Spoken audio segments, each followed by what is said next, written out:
This is Right to Life Radio with John Girardi on Power Talk 96.7 and AM 1400, a production of Right to Life of Central California. And now, here's your host, John Girardi. So in the wake of my voice is cracking, going through puberty again at age 34. In the wake of the happy news of Roe v. Wade being overturned, there's still the reality in California that abortion is still very much legal and is still going to be very much promoted by our state government, and we have to deal with all of that, flotsam and jetsam in reality. And we certainly have lots of happy stories of our work locally, but there's also some reality about what's happening in California that, and that's one of the good things about this program is that we can let you know about the reality on the ground with abortion in California. Joining me to talk about that, as we do every first Saturday of the month, is Linda Talia, our Sidewalk advocate here at Right to Life. Welcome, Linda, to Right to Life Radio. Thank you very much. All right. Happy to be here. Yeah, so let's discuss some of the things you've been seeing, especially with minors coming into Planned Parenthood to have abortions, because it's one of those things that I think a lot of people who are more in-depth in the pro-life movement in California understand about the rules about minors getting abortion in California, but the practical reality of it is pretty shocking, I think, to the average Joe. So maybe talk about some of the stuff you were seeing with kids. So first of all, I know we talked about this. How many people have called you or just talked to you and said, so how do you feel about Roe versus Wade being overturned? Yeah. I'm like, is this a real question? Well, I've had occasionally people have asked, so you think all abortions are bad? I'm like, I run Right to Life of Central California. I think that's kind of a job prerequisite. So anyway. That, and they're like, they talk about how great it is and all this and that that's going to happen as a result. And I have totally had mixed feelings about the whole thing. I see the other side. I see what is going to happen. Right. Well, it's frustrating. The basically California's extreme negative reaction to go the other way towards more abortion provision. Right. Yeah, and I feel like there are a lot of people who live in other states who kind of live in a bubble of, my gosh, now we're not going to have access, blah, blah, blah. I'm like, you'll probably have better access, probably send a bus over, pick you up. Well, especially with the California legislature we'll pay for it doing everything in their power to pay for every person's abortion ever. So, with that said, yes.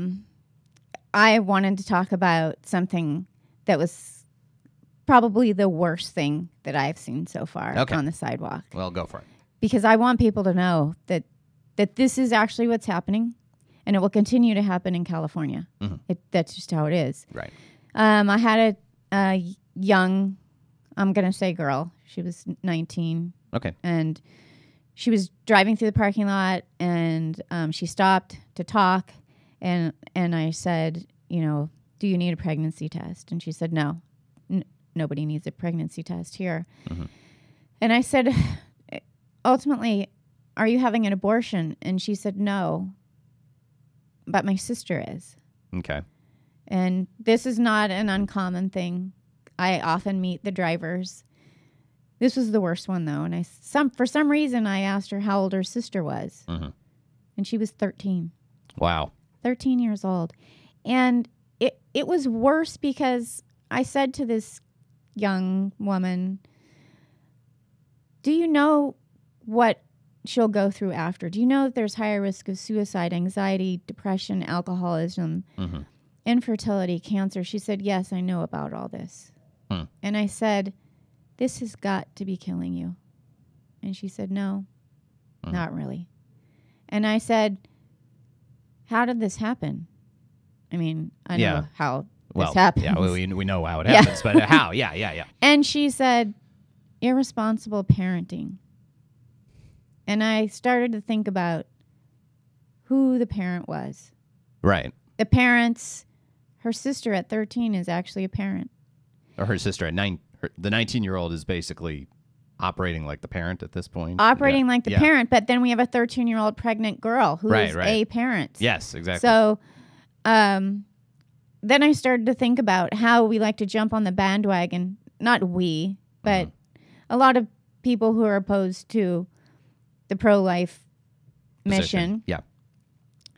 Oh, this will take care of the problem and etc. And I just started to dial back and go, this is a 13-year-old girl.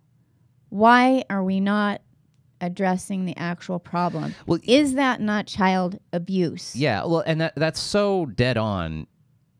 There's so many liberals who look at abortion as if it's a solution, and it's like it's really just a lazy lack of it's a band-aid. Girl. Yeah, it's a band-aid over cancer. Yeah. I mean, it's not addressing the actual root problem, and it's like there's also such.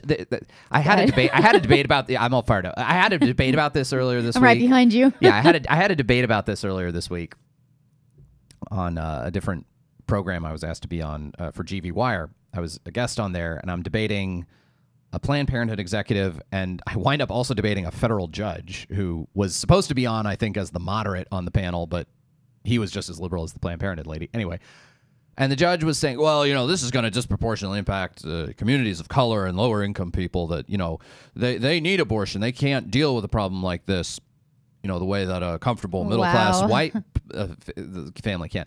So I'm like, okay, so rather than help the African-American community or the Latino community or lower-income communities more generally, provide them with the healthcare resources, provide them with material resources, make the changes necessary in society.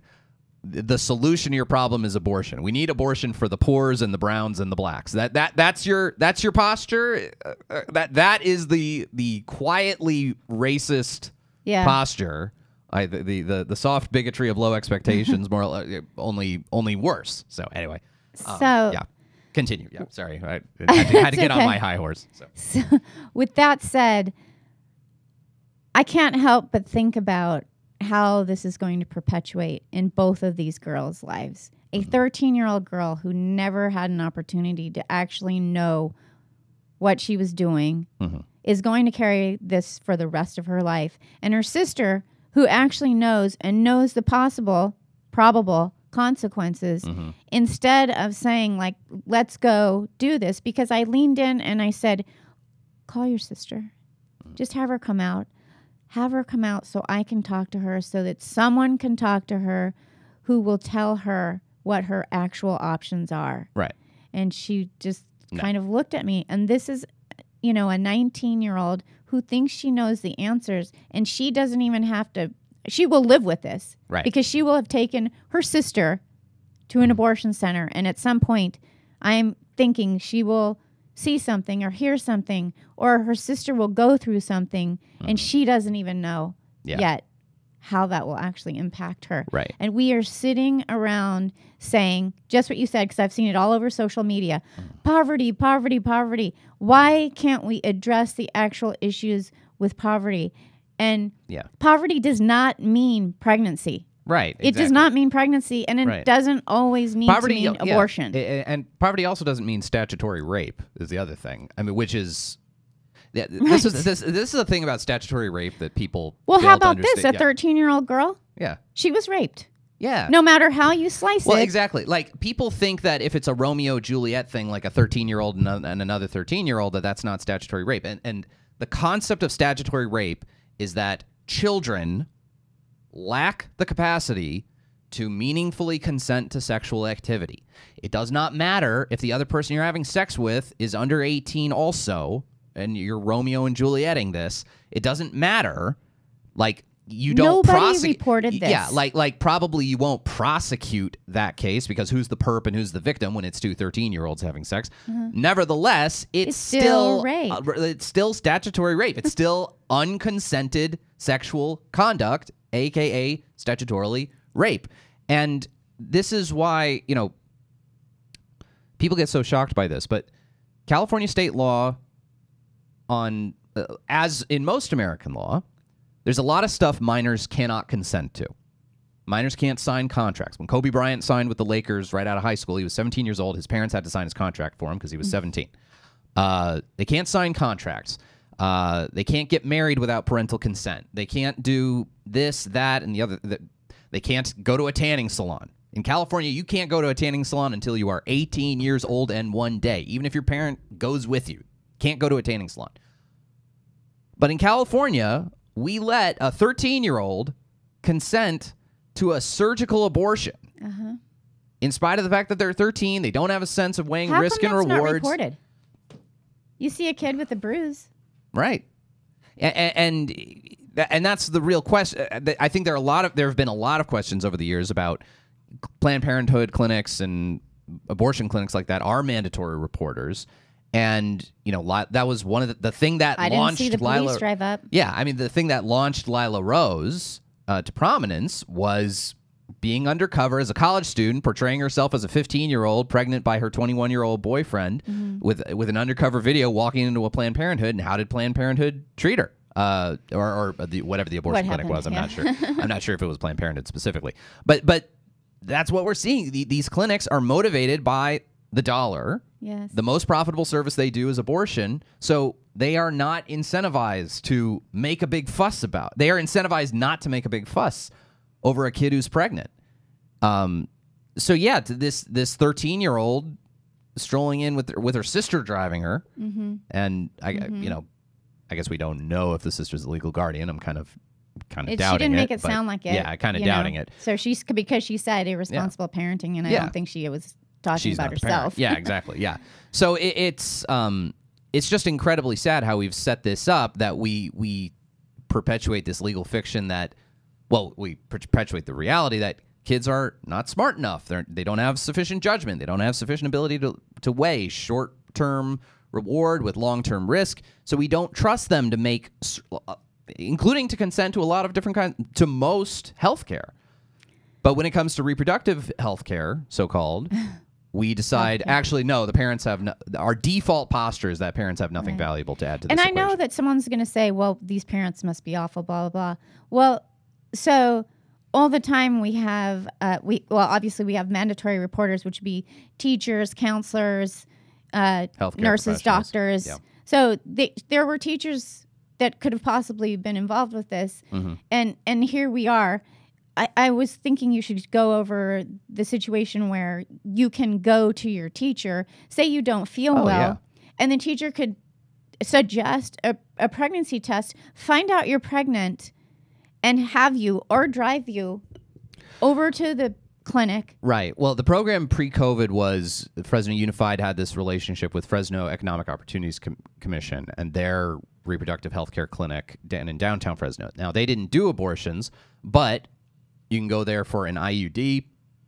You can go there for the morning after pill. You can go there for all kinds of contraceptive care and a treatment, I guess, or whatever, to get contraceptives. And they're also, I think we had we had one of our sleuths look into this. And correct me if I'm incorrect, if I'm wrong about this, and maybe EOC has changed their policy, but they can also refer you for an abortion.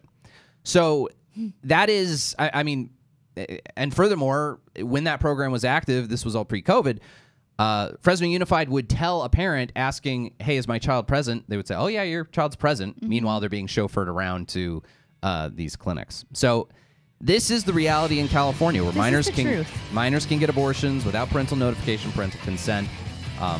It's a really scary world. Anyway, thank you, Linda, so much for joining us and discussing this topic. That was a downer, but we need to know the truth. We do.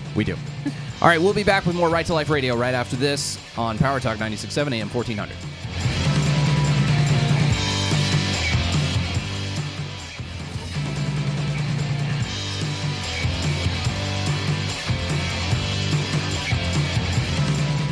No Jonathan Keller here with us this week. He's been going back and forth to Sacramento. Otherwise, he would say right now, hey, this was in the Guardians of the Galaxy soundtrack. And then I would roll my eyes at him and make fun of him for loving Marvel movies so much. Anyway, Right to Life Radio, thank you all so much for being here. Want to advertise for you all Thursday, July 7th.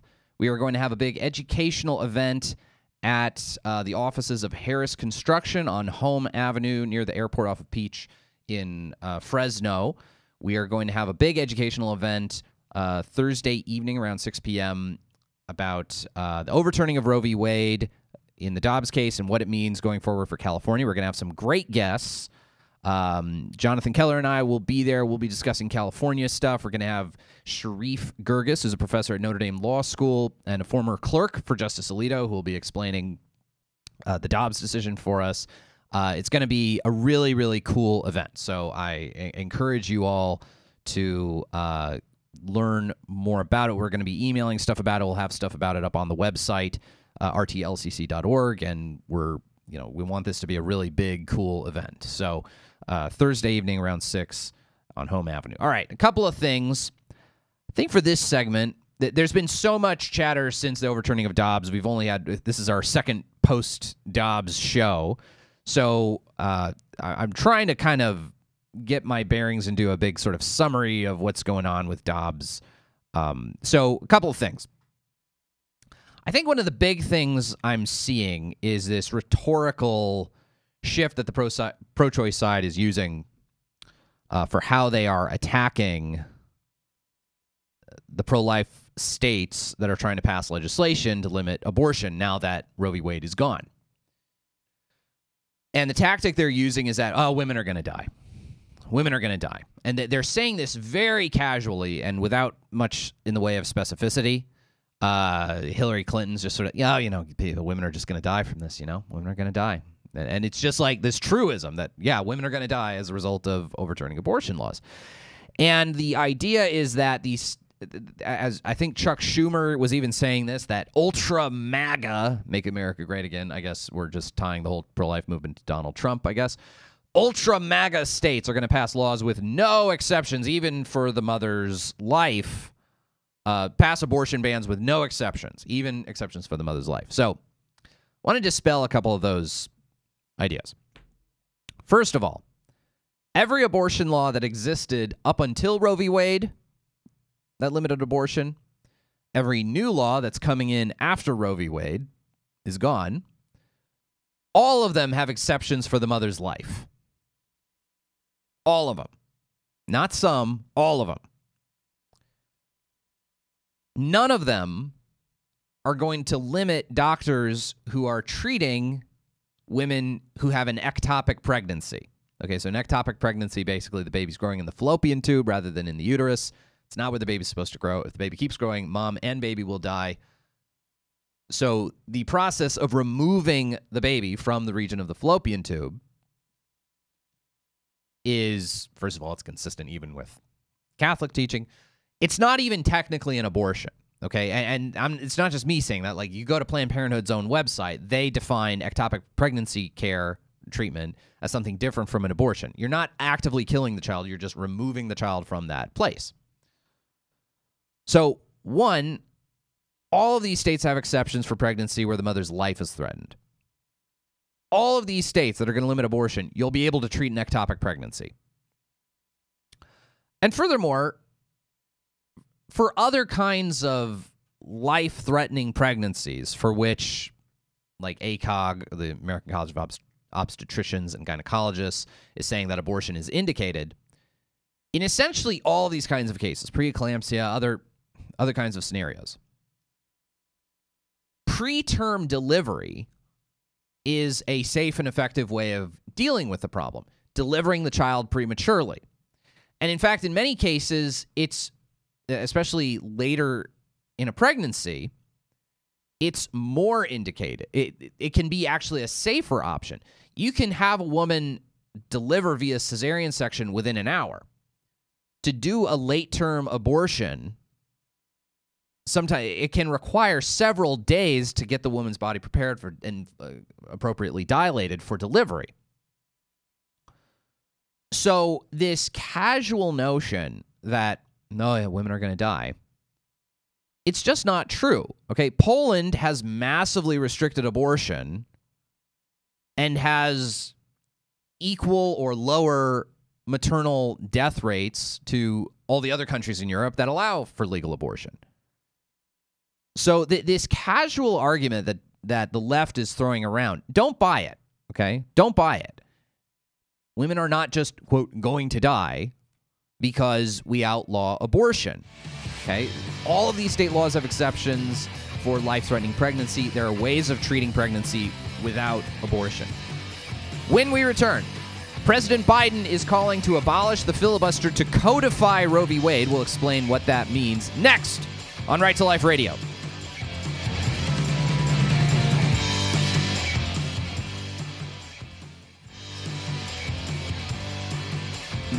All right, I want to talk about President Biden had some comments earlier this week on Thursday. He was at some NATO summit out of the country, and he starts slamming the Supreme Court for overturning Roe, which several people were a little miffed at, like, oh, really? You're going to be in a foreign country slamming the Supreme Court? Like, really? Slamming the Supreme Court and calling on the Senate to get rid of the filibuster rule in order to, as he puts it, codify Roe versus Wade. All right, so let me explain what he means here. The way Roe v. Wade and its successor case, Planned Parenthood versus Casey, the way those two cases functioned over the course of the last 49 years was basically they said the 14th Amendment, which says no state shall deprive any person of life, liberty, or property without due process of law. The 14th Amendment has, within its word liberty there, a right to abortion. So, because the 14th Amendment says no state shall deprive any person of life, liberty, or property, and Roe was interpreting the 14th Amendment to include a right to abortion, that's one of the liberties that states may not deprive anyone of without due process of law. Basically, it meant that Roe v. Wade and Planned Parenthood versus Casey, they viewed the situation as the legal regime that abortion has to be legal for all 9 months of pregnancy for any reason. It flows from the Constitution and binds the states. Okay, so the Constitution mandates that the states have to have legal abortion. That was the framework of Roe and Casey. The Constitution mandates that the state governments have to have legal abortion. Now, with the Dobbs case, that has changed. The Supreme Court says no. The 14th Amendment does not command the states to have a regime of legal abortion. So there is no federal demand flowing out to the states requiring them to have legal abortion. There's no federal demand for anything one way or another with regard to abortion. States are free to write their own laws as they see fit. So not having this federal mandate flowing towards them from the Constitution, states are deciding, Texas is deciding to ban abortion, California is deciding to bend over backwards to pay for everyone's abortions, okay? But there's no federal mandate flowing to the states to require them to have one policy or another with regards to abortion. Democrats, seeing that Roe was likely to be overturned, have been pushing for this piece of federal legislation to be passed called the Women's Health Protection Act. And their idea is, instead of having our old situation with Roe where the Constitution was imposing this demand for legal abortion, this mandate for legal abortion on all the states, instead of having that flow from the Constitution to all the states, why don't we do this another way? We'll just pass a normal federal law. A normal federal law passed by a majority of the House, a majority of the Senate, signed into law by the president, so that a federal law puts a demand on all the states to have legal abortion. Instead of the demand for legal abortion flowing from the Constitution to the states, as was the case under Roe and Casey, let's have the demand for the mandate for legal abortion flowing from this federal law to the states. Okay, so instead of the nationwide mandate for legal abortion coming from a Supreme Court opinion interpreting the Constitution, it will come from a federal law. Okay. Makes sense. Makes sense strategically. President Biden is saying we should get rid of the filibuster rule in the Senate to accomplish that. All right, what's the filibuster rule? We've talked about this a lot on Right to Life Radio. The filibuster rule in the Senate is this kind of mechanism within the Senate for slowing down, for stopping, for trying to build consensus, moderating extreme political positions, which kind of makes sense with the Senate. The Senate is supposed to be the older, more staid, more reflective of the two houses of Congress. It's not like the House of Representatives where everyone's getting up for re-election every 2 years and things can wildly change depending on the national mood. Senators have 6-year terms. They're supposed to be a little more seasoned, a little more staid, a little more reflective. And so the Senate is one of these things. Basically, the idea in the Senate is debate on topics in the Senate can theoretically go on forever, and you need 60 votes in most cases to stop debating something, to shut up people debating so you can actually vote on the thing. So effectively what that means is if you have 41 votes of people who don't like a given bill, you can talk a bill to death. You can prevent debate from ending on a bill and therefore prevent the bill from advancing. Okay? So what President Biden is saying, look, Republicans have the minority in the Senate right now. We need to get rid of the filibuster rule for the sake of passing a bill to codify Roe v. Wade. Now, I think Biden is naive in the extreme and preposterous in the extreme for thinking he can just get rid of the filibuster for this thing. Because what does Biden want? He wants to have his cake and eat it too. He wants to not have to deal with the filibuster in order to make abortion legal nationwide again. But he doesn't want to deal with the political blowback of, well, what if Republicans have control of the House, the Senate, and the White House after the 2024 elections? He doesn't want to deal with that.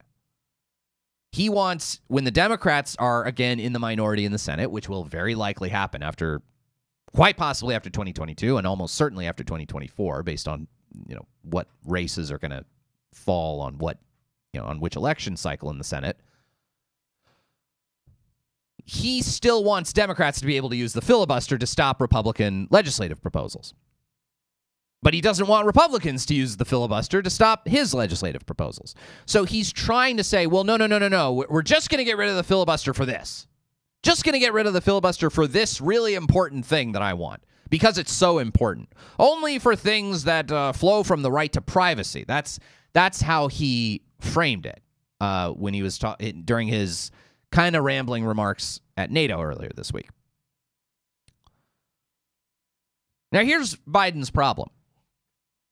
He seems to overlook the fact that the Senate already voted on the Women's Health Protection Act to codify Roe v. Wade. They voted on it like 6 weeks ago. I think we talked about it here. And the vote was only 49 votes in favor and 51 votes opposed. The filibuster doesn't come into play there. Okay? The filibuster is not an offensive weapon that lets you pass legislation when you only have a minority of the votes. The filibuster allows you to stop legislation from passing when you only have a minority. Reforming the filibuster is not going to let the Women's Health Protection Act pass. They don't have the votes right now. Okay, there are 50 Democrat senators. There are 50 Republican senators. When they voted on this 6 weeks ago, all of the Democrats voted in favor of the Women's Health Protection Act, except for Joe Manchin from West Virginia. He voted against it. So you only had 49 votes in favor, 51 opposed. There's no universe in which a minority gets to pass a bill they like. Okay? That doesn't happen. You might need a supermajority to advance a piece of legislation that you like, but you certainly can't ever advance a piece of legislation if you only have the minority. Okay? So this makes me wonder, what kind of universe does Joe Biden want? Is he really going to call for abolishing the filibuster to pass this? I mean, Joe Manchin and Kristen Sinema, the senator from Arizona, have both indicated we're not abolishing the filibuster to pass this legislation.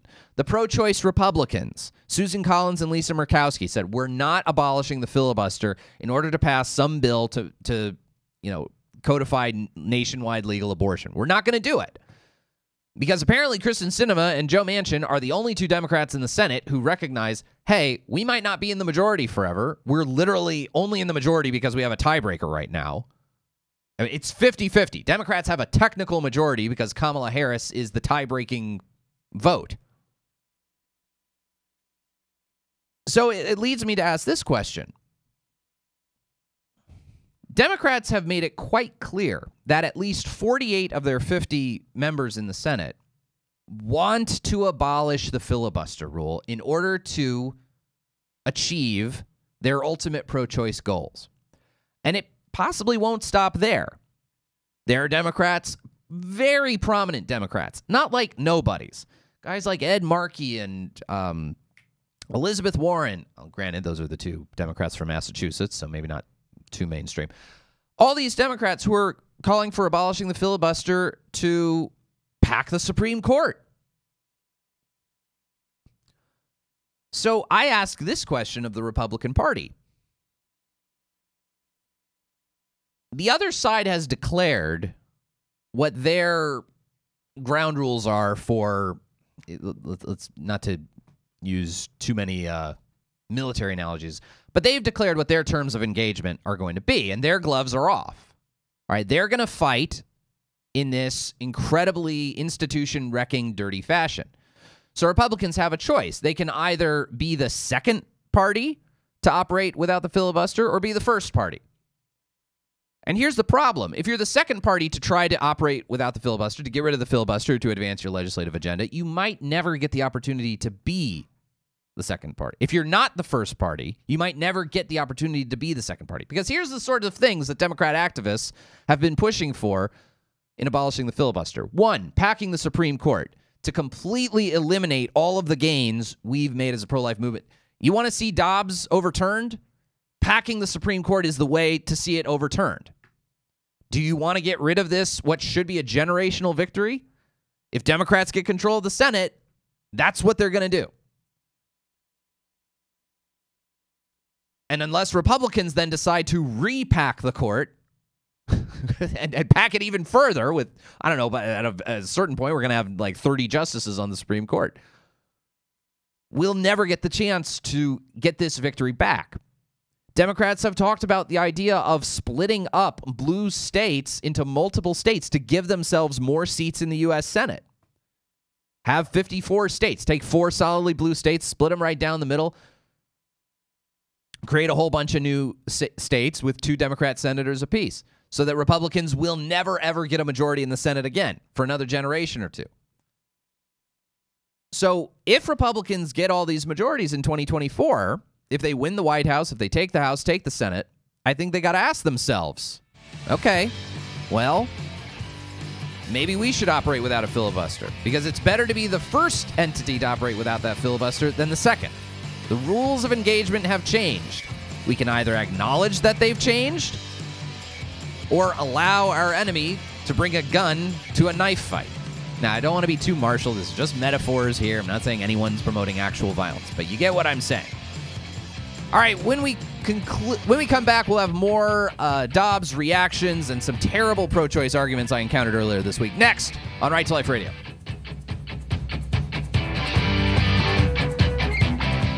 A couple of other things as I close out. I was involved in a little debate earlier this week. I was asked to be on GV Wire's show. GV Wire has this program where they talk about local political stuff, and it's like an internet show thing. And there was a panel of speakers. It was me, a Planned Parenthood executive, and a retired local federal magistrate judge.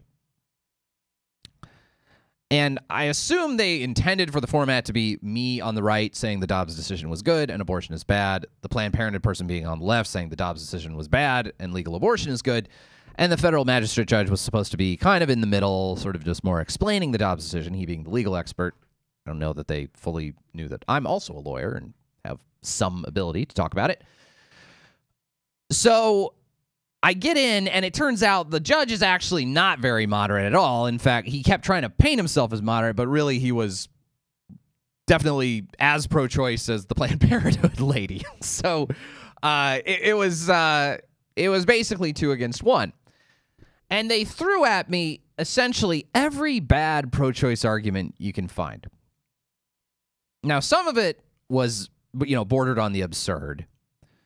The Planned Parenthood spokesperson, she was saying that AR-15s have more rights in America than women do, which I thought was funny, given that I don't have to lock my wife in a gun safe when I'm not I'm not using her. I didn't have to go through a federal background check before I could go on a date with my wife. Didn't need to get fingerprinted. I can bring my wife out in public without getting a concealed carry permit. And actually, I can actually have my wife stand next to me, not concealed. So thank God the Supreme Court, changed, had that gun ruling saying it's loosening up the rules for concealed carry, overturned a couple state laws regarding concealed carry. So that would allow me to go out, at least walk out in public with my wife without Sheriff Mims asking me too many questions about it. Anyway, I'm pretty sure women have more rights than AR-15s in the United States. Just my crazy view. She said AR-15s have more rights than women. The things that were more disturbing were basically this idea that, a 13-year-old that gets pregnant, a 14-year-old that gets pregnant, that could change, having a kid that could change the whole trajectory of their life. So we have to have abortion. Have to have legal abortion. Which, first of all, you'll notice that the pro-choice side, they're constantly retreating to 1% of abortion cases. I don't know the full percentage of 13-year-olds who have of abortion havers who are 13 years old. It's got to be an incredibly small number, an incredibly small percentage. They always bring up instances of rape. Again, a terribly small percentage. Incest, an even smaller percentage.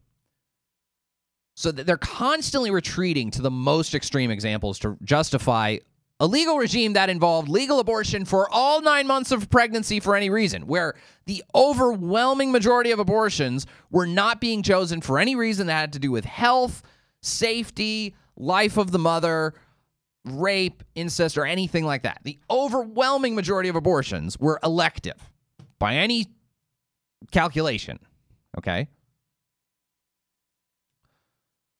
So with that said, all right, there's this idea that, well, having a child when you're this young, it changes the trajectory of your whole life. Well, who else's life trajectory gets changed here is the babies. You're completely ending their trajectory. And that's the problem with so many pro-choice arguments is they're all so question-begging. They assume the thing they're trying to prove, which is that they assume the thing they're trying to prove, that the moral status of the unborn child is irrelevant. That's the whole argument, though. What is the moral status of the unborn child? Yeah, I agree. If the moral status of the unborn child is that of, an appendix, then absolutely have 13-year-olds have abortions. Go for it. But if the moral status of the unborn child is that of a living human being who's a member of the human family, a person who should be a rights-bearing member of the community, then all of your arguments are pointless. And we have duties and obligations of care to not directly kill that child. So, with that being said, don't buy these arguments that force you to retreat to defending the 1% while ignoring the 99%. That'll do it for Right to Life Radio. We'll see you next time on Power Talk.